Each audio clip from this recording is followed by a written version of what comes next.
माननीय प्रजाप्रिय प्रधानमंत्री श्री नरेंद्र भाई मोदी जी।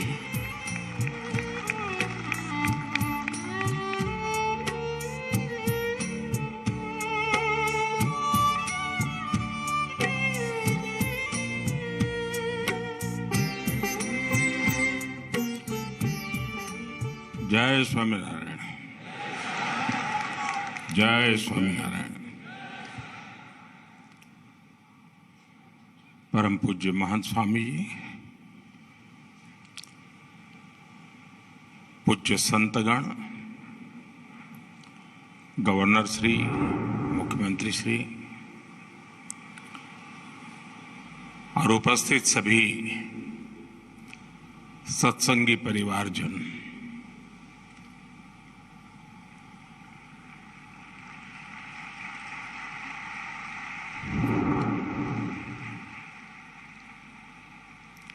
ये मेरा सौभाग्य है कि मुझे इस ऐतिहासिक कार्यक्रम में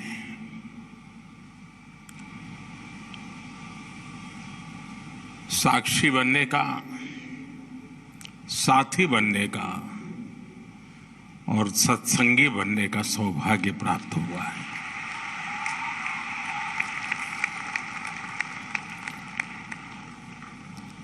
इतने बड़े स्तर पर और एक महीने भर चलने वाला एक कार्यक्रम, और मैं नहीं मानता हूं ये कार्यक्रम सिर्फ संख्या के हिसाब से बड़ा है, समय के हिसाब से काफी लंबा है, लेकिन यहां जितना समय मैंने बिताया, मुझे लगता है कि यहां एक दिव्यता की अनुभूति है।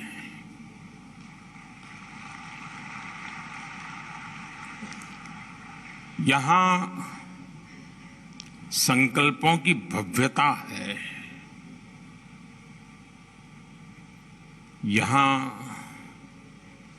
अबाल वृद्ध सबके लिए हमारी विरासत क्या है, हमारी धरोहर क्या है, हमारी आस्था क्या है, हमारा अध्यात्म क्या है, हमारी परंपरा क्या है, हमारी संस्कृति क्या है, हमारी प्रकृति क्या है, इन सबको इस परिसर में समेटा हुआ है। यहां भारत का हर रंग दिखता है।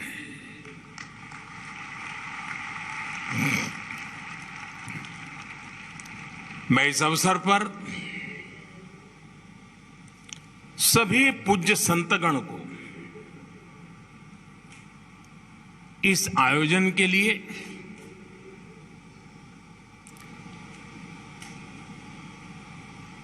कल्पना सामर्थ्य के लिए और उस कल्पना को चरितार्थ करने के लिए जो पुरुषार्थ किया है,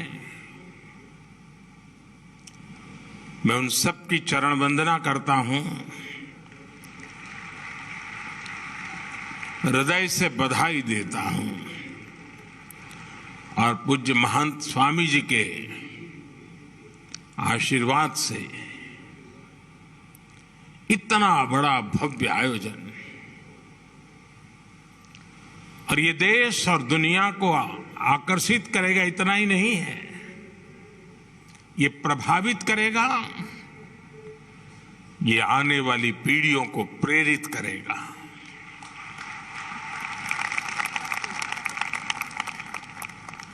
पंद्रह जनवरी तक पूरी दुनिया से लाखों लोग मेरे पिता तुल्य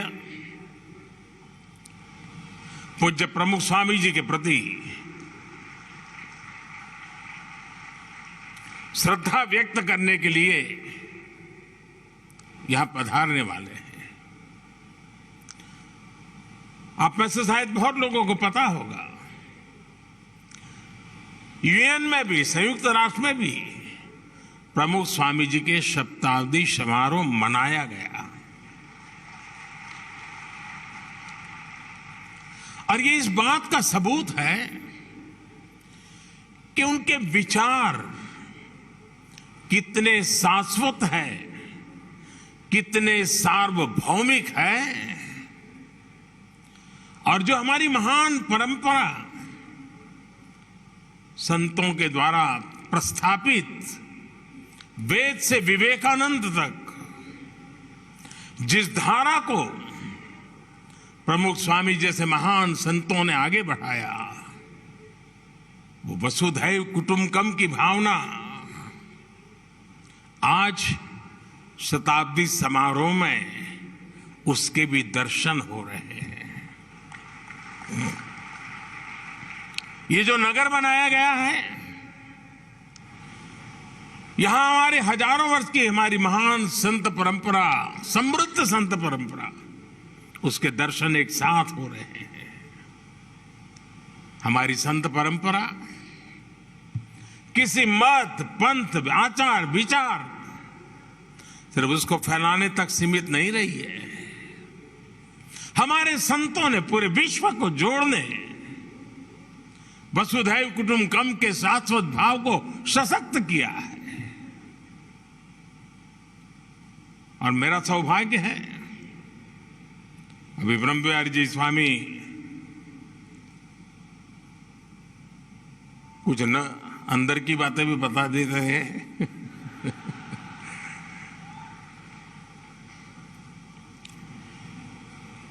बाल्यकाल से ही एक मेरे मन में कुछ ऐसे ही क्षेत्रों में आकर्षण रहा, तो प्रमुख स्वामी जी के भी दूर से दर्शन करते रहते थे। कभी कल्पना नहीं थी उन तक निकट पहुंचेंगे, लेकिन अच्छा लगता था। दूर से भी दर्शन करने का मौका मिलता था, अच्छा लगता था। आयु भी बहुत छोटी थी,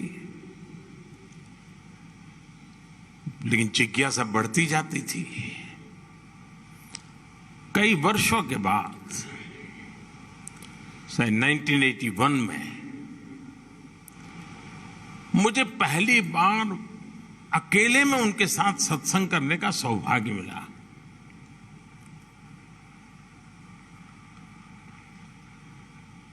और मेरे लिए सरप्राइज था कि उनको मेरे विषय में थोड़ी बहुत जानकारी उन्होंने इकट्ठी करके रखी थी।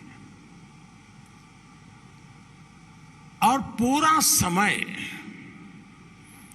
न कोई धर्म की चर्चा, न कोई ईश्वर की चर्चा, न कोई अध्यात्म की चर्चा, कुछ नहीं।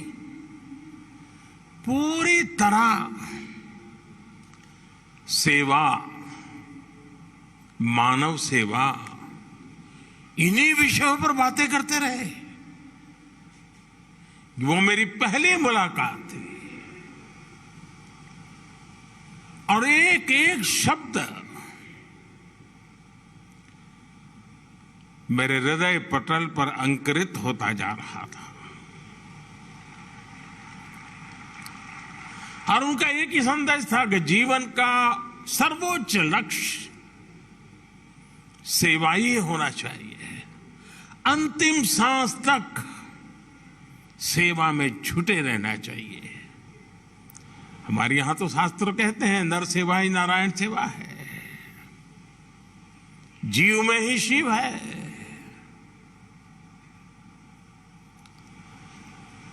लेकिन बड़ी बड़ी आध्यात्मिक चर्चा को बहुत ही सरल शब्दों में समाहित करते,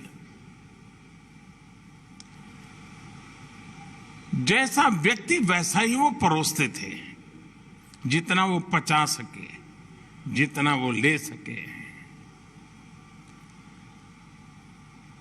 अब्दुल कलाम जी इतने बड़े वैज्ञानिक, उनको भी उनसे मिलकर के कुछ न कुछ मिलता था और संतोष होता था। और मैं जैसा एक सामान्य सोशल वर्कर, वो भी जाता था, उसको भी कुछ मिलता था, संतोष होता था। ये उनके व्यक्तित्व की विशालता थी, व्यापकता थी, गहराई थी। और एक आध्यात्मिक संत के नाते तो बहुत कुछ आप कह सकते हैं, जान सकते हैं, लेकिन मेरे मन में हमेशा रहा है कि वे सच्चे अर्थ में एक समाज सुधारक थे, वे एक रिफॉर्मिस्ट थे। और हम जब उनको अपने अपने तरीके से याद करते हैं, लेकिन एक तार मुझे जो हमेशा नजर आता है, हो सकता है उस माला में अलग अलग मणके हमको नजर आते, मोती नजर आते होंगे, लेकिन अंदर का जो तार है वह एक प्रकार से मनुष्य कैसा हो, भविष्य कैसा हो, व्यवस्थाओं में परिवर्तनशीलता क्यों हो, अधिष्ठान आदर्शों से जुड़ा हुआ हो, लेकिन आधुनिकता के सपने आधुनिकता की हर चीज को स्वीकार करने वाले हो। एक अद्भुत संयोग, एक अद्भुत संगम। उनका तरीका भी बड़ा अनूठा था। उन्होंने हमेशा लोगों के भीतर की अच्छाई को प्रोत्साहित किया। कभी ये नहीं कहा भाई तुम है ऐसा करो, ईश्वर का नाम लो ठीक हो जाएगा, नहीं। होगी तुम्हारी कमियां होगी, मुसीबत होगी, लेकिन तेरे अंदर ये अच्छाई है, तुम उस पर ध्यान केंद्रित करो। और उसी शक्ति को वो समर्थन देते थे, खाद पानी डालते थे। आपके भीतर की अच्छाइयां ही आपके अंदर आ रही पनप रही बुराइयों को वहीं पर खत्म कर देगी। ऐसा एक उच्च विचार और सहज शब्दों में वो हमें बताते रहते थे। और इसी माध्यम को उन्होंने एक प्रकार से मनुष्य के संस्कार करने का, संस्कारित करने का, परिवर्तित करने का माध्यम बनाया। सदियों पुरानी बुराइयां जो हमारे समाज जीवन में ऊंच नीच भेदभाव, उन सबको उन्होंने खत्म कर दिया। और उनकी व्यक्तिगत स्पर्श रहता था और उसके कारण संभव होता था। मदद सबकी करना, चिंता सबकी करना, समय सामान्य रहा हो या फिर चुनौती का काल रहा हो। पूज्य प्रमुख स्वामी जी ने समाज हित के लिए हमेशा सबको प्रेरित किया, आगे रह करके, आगे बढ़ करके योगदान दिया।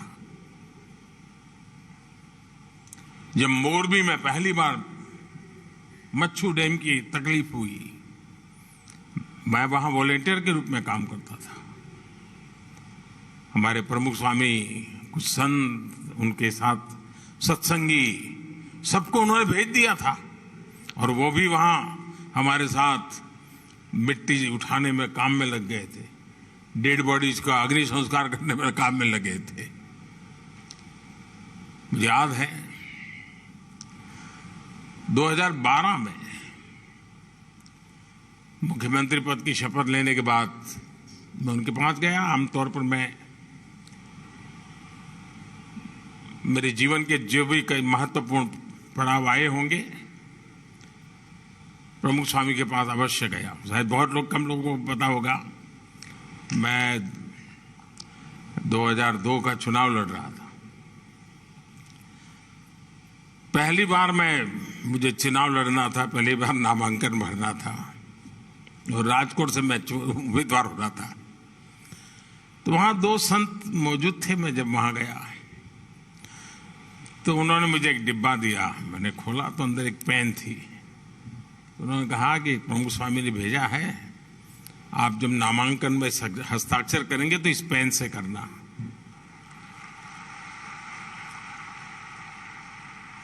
अब वहां से लेकर मैं काशी चुनाव के लिए गया, एक भी चुनाव ऐसा नहीं है जब मैं नामांकन करने गया और उसके लिए मुझे हस्ताक्षर करने के लिए पेन पूज्य प्रमुख स्वामी जी के व्यक्ति आकर के खड़े न हुआ। और जब काशी गया तब तो मेरे लिए सरप्राइज था, उस पेन का जो कलर था वो बीजेपी के झंडे के कलर का था। ढक्कन उसका जो था वो ग्रीन कलर का था और नीचे का हिस्सा ऑरेंज कलर का था। मतलब पहले कई दिनों से उन्होंने संभाल के रखा होगा और याद कर करके उसी रंग की पेन मुझे भेजना, यानी व्यक्तिगत रूप से, वरना उनका कोई क्षेत्र नहीं था कि मेरी इतनी केयर कर रहा।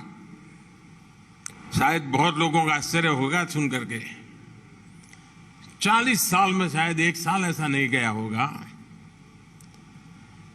कि हर वर्ष प्रमुख स्वामी जी ने मेरे लिए कुर्ता पैजामा का कपड़ा न भेजा हो।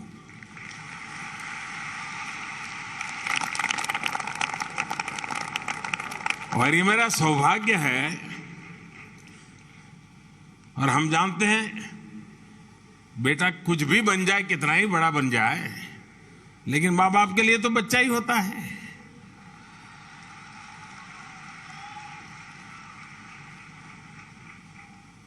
देश ने मुझे प्रधानमंत्री बना दिया, लेकिन जो परंपरा प्रमुख स्वामी चलाते थे, पूज्य भगत स्वामी ने भी, अब तक वो कपड़ा भेजना चालू है।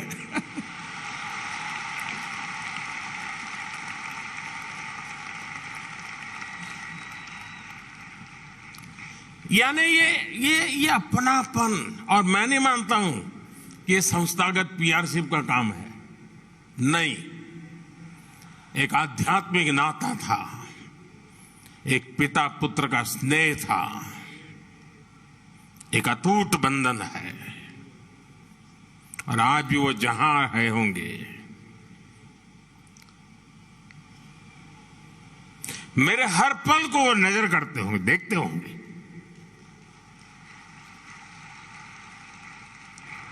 बारीकी से मेरे काम को जांचते होंगे। उन्होंने मुझे सिखाया, समझाया, क्या मैं उसी राह पे चल रहा हूं कि नहीं चल रहा हूं, वो जरूर देखते होंगे।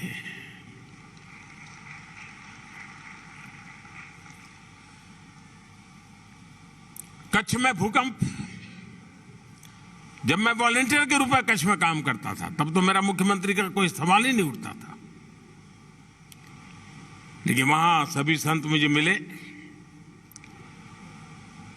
तो सबसे पहले, भाई तुम्हारी खाने की क्या व्यवस्था है? मैंने कहा मैं तो अपने कार्यकर्ताओं के यहाँ पहुंच जाऊंगा। नहीं, बोले तुम कहीं पर भी जाओ, तुम्हारे लिए यहाँ भोजन रहेगा, रात को देर से आओगे तो भी खाना यहीं खाओ।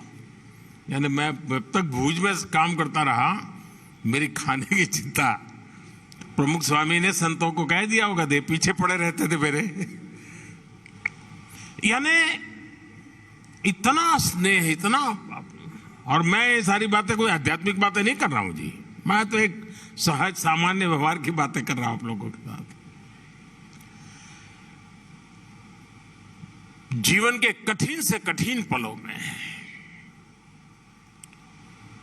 शायद ही कोई ऐसा मौका होगा कि जब प्रमुख स्वामी ने खुद ने होकर करके मुझे बुलाया ना हो या मेरे से फोन पे बात ना की हो, शायद ही कोई घटना होगी। मुझे याद है, मैं वैसे अभी वीडियो दिखा रहे थे, उसमें उसका उल्लेख था। 91-92 में श्रीनगर के लाल चौक में तिरंगा झंडा फहराने के लिए मेरी पार्टी की तरफ से एक एकता यात्रा की योजना हुई थी। डॉक्टर मुरली मनोहर जोशी जी के नेतृत्व में वो यात्रा चल रही थी और मैं उसकी व्यवस्था देखता था। जाने से पहले मैं प्रमुख स्वामी जी के आशीर्वाद लेके गया था, तो उनको पता था कि मैं कहाँ जा रहा हूँ, क्या कर रहा हूँ। हम पंजाब से जा रहे थे तो हमारी यात्रा के साथ आतंकवादियों की भीड़ हो गई, हमारे कुछ साथी मारे गए। पूरे देश में बड़ी चिंता का विषय था कि गोलियां चली, काफी लोग मारे गए थे। और फिर वहीं से हम जम्मू पहुंच रहे थे। हम श्रीनगर लाल चौक तिरंगा झंडा फहराया, लेकिन जैसा ही मैंने जम्मू में लैंड किया, सबसे पहला फोन प्रमुख स्वामी जी का। और मैं कुशल तो हूं ना, चलिए ईश्वर तुम्हें आशीर्वाद दें। आओगे तो फिर मिलते हैं, सुनेंगे तुमसे कुछ क्या हुआ। सहज सरल मैं मुख्यमंत्री बन गया। अक्षरधाम के सामने ही 20 मीटर की दूरी पर मेरा घर, जहां सीएम निवास था तो मैं वहां रहता था। और मेरा आने जाने का रास्ता भी ऐसा कि जैसे ही निकलता था तो पहले अक्षरधाम शिखर के दर्शन करके ही मैं आगे जाता था। तो सहज नित्य नाता। और अक्षरधाम पर आतंकवादियों ने हमला बोल दिया तो मैंने प्रमुख स्वामी जी को फोन किया, इतना बड़ा हमला हुआ है, इतने लोगों। मैं हैरान था जी, हमला अक्षरधाम पे हुआ है, संतों पर क्या बीती होगी, गोलियां चली नहीं चली, किसको क्या, सारी चिंता का विषय था, क्योंकि एकदम से धुंधला सा वातावरण था। ऐसी संकट की घड़ी में इतना बड़ा आतंकी हमला, इतने लोग मारे गए थे। प्रमुख स्वामी जी ने मुझे कहा फोन किया तो, अरे भाई तेरा घर तो सामने ही है, तुम्हें कोई तकलीफ नहीं है ना। अरे मैंने कहा बापा, इस संकट की घड़ी में आप इतनी स्वस्थता पूर्वक मेरी चिंता कर रहे हैं। उन्होंने कहा देख भाई, ईश्वर पे भरोसा करो, सब अच्छा होगा। ईश्वर सत्य के साथ होता है। यानी कोई भी व्यक्ति हो, ऐसी स्थिति में मानसिक संतुलन, स्वस्थता, ये भीतर की गहन आध्यात्मिक शक्ति के बिना संभव नहीं है जी। जो प्रमुख स्वामी ने अपने गुरुजनों से और अपनी तपस्या से सिद्ध की थी। और मुझे एक बात हमेशा याद रहती है, हम लोगों को, मुझे लगता है कि वो मेरे लिए पिता के समान थे, आप लोगों को लगता होगा हम आपके गुरु थे। लेकिन मुझे एक और बात की तरफ मुझे ध्यान जाता है, और जब दिल्ली अक्षरधाम बना तब मैंने इस बात का उल्लेख भी किया था, क्योंकि मुझे किसी ने बताया था कि योगी जी महाराज की इच्छा थी कि यमुना के तट पे अक्षरधाम का होना जरूरी है। अब उन्होंने तो बातों बातों में, योगी जी महाराज के मुंह से निकला होगा, लेकिन वो शिष्य देखिए जो अपने गुरु के इन शब्दों को जीता रहा। योगी जी तो नहीं रहे, लेकिन वो योगी जी के शब्दों को जीता रहा, क्योंकि योगी जी के सामने प्रमुख स्वामी शिष्य थे। हम लोगों को गुरु के रूप में उनकी ताकत दिखती है, लेकिन मुझे एक शिष्य के रूप में उनकी ताकत दिखती है कि अपने गुरु के उस शब्द को उन्होंने जीकर दिखाया। और यमुना के तट पर अक्षरधाम बना करके आज पूरे दुनिया के लोग आते हैं तो अक्षरधाम के माध्यम से भारत की महान विरासत को समझने का प्रयास करते हैं। ये युग के लिए किया हुआ काम है, ये युग को प्रेरणा देने वाला काम है। आज विश्व में कहीं पर भी जाइए, मंदिर हमारे यहां कोई नई चीज नहीं है, हजारों साल से मंदिर बनते रहे हैं। लेकिन हमारी मंदिर परंपरा को आधुनिक बनाना, मंदिर व्यवस्थाओं को आध्यात्मिकता और आधुनिकता को मिलन करना, मैं समझता हूं कि एक बड़ी परंपरा प्रमुख स्वामी जी ने प्रस्थापित की। बहुत लोग हमारी संत परंपरा के बड़े, नई पीढ़ी के दिमाग में तो पता नहीं क्या क्या कुछ भर दिया जाता है। ऐसा ही मानते हैं। पहले के तो जमाने में कहावत चलती थी, मुझे माफ करना सब सत्संगी लोग, पहले से कहा था भाई साधु बनना है तो संत स्वामीनारायण के बनो, फिर लड्डू बताते थे। यही कथा चलती थी, भाई साधु बनना है तो स्वामीनारायण का बनो, मौज रहेगी। लेकिन प्रमुख स्वामी ने संत परंपरा को जिस प्रकार से पूरी तरह बदल डाला, जिस प्रकार से स्वामी विवेकानंद जी ने रामकृष्ण मिशन के द्वारा संन्यास्त जीवन को सेवा भाव के लिए एक बहुत बड़ा विस्तार दिया। प्रमुख स्वामी जी ने भी संत यानी सिर्फ स्व के कल्याण के लिए नहीं है, संत समाज के कल्याण के लिए है। और हर संत को उसलिए उन्होंने तैयार किया। यहां बैठे हुए हर संत किसी न किसी सामाजिक कार्य से निकल करके आए हैं और आज भी कोई न कोई सामाजिक कार्य का काम उनके जिम्मा है। सिर्फ आशीर्वाद देना और तुमको मोक्ष मिल जाए ये नहीं है। जंगलों में जाते हैं, आदिवासियों के बीच में काम कर रहे हैं। एक प्राकृतिक आपदा हुई तो वॉलेंटियर के रूप में जीवन खपा देते हैं। और ये परंपरा खड़ी करने में पूज्य प्रमुख स्वामी महाराज का बहुत बड़ा योगदान है। वे जितना समय और शक्ति और प्रेरणा देते थे मंदिरों के माध्यम से विश्व में हमारी पहचान बने, उतना ही सामर्थ्य वे संतों के विकास के लिए करते थे। प्रमुख स्वामी जी चाहते तो गांधीनगर में रह सकते थे, अहमदाबाद में रह सकते थे, बड़े शहर में रह सकते थे, लेकिन उन्होंने ज्यादातर सारंगपुर में अपना समय बिताना पसंद किया, यहां से 80-90 किलोमीटर दूर।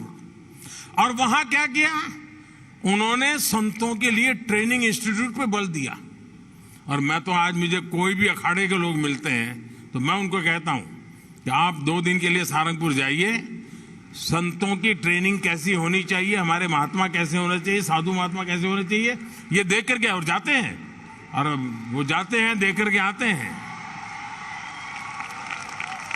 यानी आधुनिकता, उसमें लैंग्वेज भी सिखाते हैं, अंग्रेजी भाषा सिखाते हैं, संस्कृत भी सिखाते हैं, विज्ञान भी सिखाते हैं, हमारी स्पिरिचुअल परंपराओं भी सिखाई जाती है।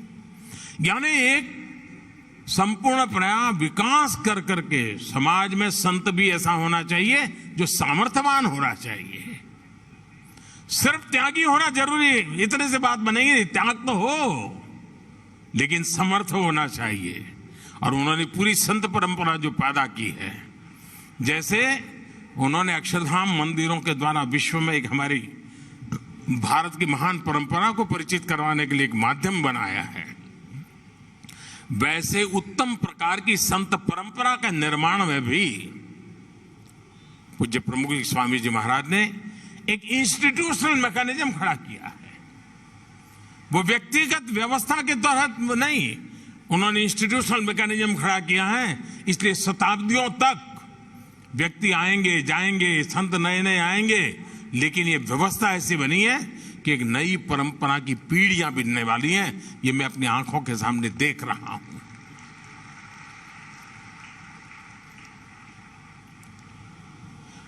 और मेरा अनुभव है, वो देव भक्ति और देशभक्ति में फर्क नहीं करते थे। देव भक्ति के लिए जीते हैं आप, देशभक्ति के लिए जीते हैं, तो उनको लगता है मेरे लिए तो दोनों सत्संगी हुआ करते हैं। देव भक्ति के लिए जीने वाला भी सत्संगी है, देशभक्ति के लिए भी जीने वाला सत्संगी होता है।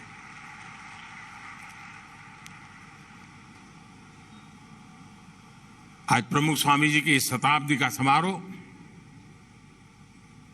हमारी नई पीढ़ी को प्रेरणा का कारण बनेगा, एक जिज्ञासा जगेगी। आज के युग में भी, और आप प्रमुख स्वामी जी के डिटेल में जाइए, कोई बड़े बड़े तकलीफ हो ऐसे कोई उपदेश नहीं दिए उन्होंने, सरल बातें की, सहज जीवन की उपयोगी बातें बताई और इतने बड़े समूह को जोड़ा। मुझे बताया गया 80,000 वॉलेंटियर्स हैं। अभी हम आ रहे थे तो प्रमुख स्वामी जी हमारे ब्रह्मविहारी जी मुझे बता रहे थे कि ये सारे स्वयंसेवक हैं और वो प्रधानमंत्री जी को ग्रीट कर रहे हैं। मैंने कहा आप भी तो कमाल आदमी हो यार, भूल गए क्या? मैंने कहा वो स्वयंसेवक है, मैं भी स्वयंसेवक हूं, हम दोनों एक दूसरे को हाथ कर रहे हैं। तो मैंने कहा आप 80,000 में एक और जोड़ दीजिए।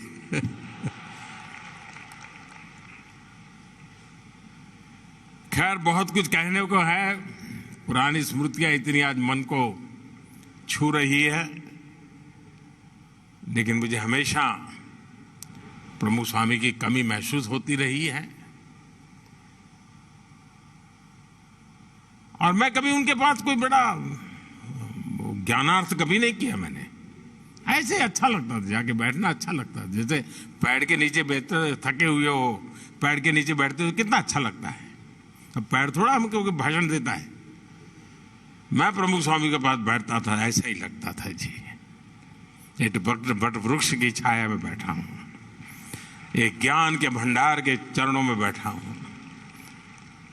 पता नहीं मैं इस चीजों को कभी लिख पाऊंगा कि नहीं लिख पाऊंगा, लेकिन मेरे अंतर मन की जो यात्रा है, वो यात्रा का बंधन ऐसी संत परंपरा से रहा हुआ है, आध्यात्मिक परंपरा से रहा हुआ है। और उसमें पूज्य योगी जी महाराज, पूज्य प्रमुख स्वामी महाराज और आज पूज्य महंत स्वामी महाराज, बहुत बड़ा सौभाग्य है मेरा कि मुझे ऐसे सात्विक वातावरण में, तामसिक जगत के बीच में अपने आप को बचा करके काम करने का ताकत मिलती रहती है, लेकिन निरंतर प्रभाव मिलता रहता है। और इसी के कारण राजसी भी नहीं बनना है, तामसी भी नहीं बनना है, सात्विक बनते हुए चलते रहना है, चलते रहना है, चलते रहना है। आप सबको बहुत बहुत शुभकामनाएं। जय स्वामीनारायण।